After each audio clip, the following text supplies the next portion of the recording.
I thought it was about time that I did a tasting note, so here I am, and I'm quite pleased because this week I'm going to be tasting a sparkling wine. It's called La Taille aux Loups Triple Zero, and it's from the Loire Valley in France. Now, when I started thinking about what I might taste today, I had a chat with Kate, and we picked up a Vouvray from the Loire Valley, thinking that'd be interesting. Chenin Blanc, I don't think we've done a Chenin Blanc before, etc. About halfway through doing a bit of research into it, and I thought, actually, wouldn't it be a bit more interesting to do this wine? As I said, it's from the Loire Valley.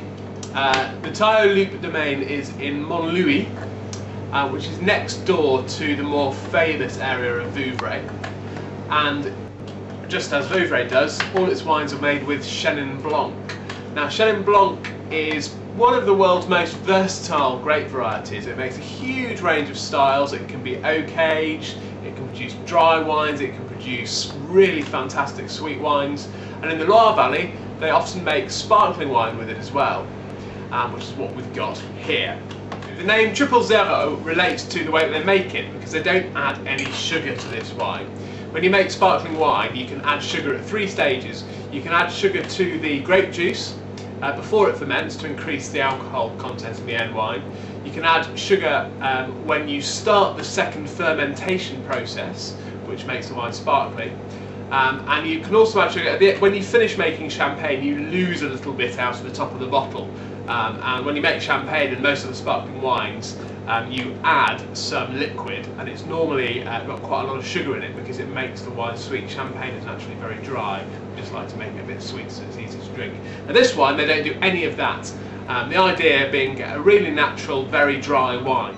Anyway, I've just been given the hurry up by Kate. It's a bit technical. I'm going to open this, it's going to be interesting, and taste it.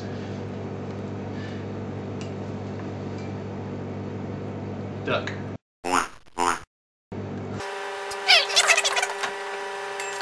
Notice that Chris pours much bigger portions than I do. I'm not going to drink this, it doesn't really make a difference. It's a lovely golden colour. It's the first thing you notice about this. A really beautiful colour.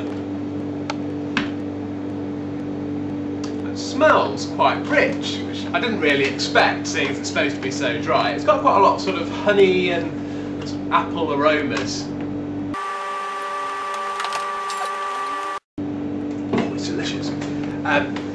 It's a really interesting wine for a number of reasons. Firstly, it's not massively sparkling. It's definitely a sparkling wine, but it's not as fizzy as, say, champagne. I suppose that's because they don't add any yeast to the wine to get secondary fermentation going. It's just a natural secondary fermentation. It's also quite surprising because when you first put it in your mouth, it still feels quite rich and quite honeyed. As you keep it in your mouth and you swill it round, it becomes drier. And instead of the apple and the citrus and honey flavours, you start to get some really yeasty mineral flavours. And the finish is really, really dry.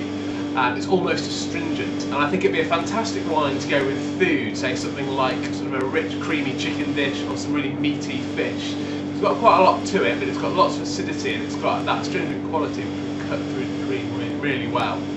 So, fantastic, interesting alternative to champagne. And certainly kicked any Ultra Brut I've had into touch. That's the Taille aux Loups Triple Zero.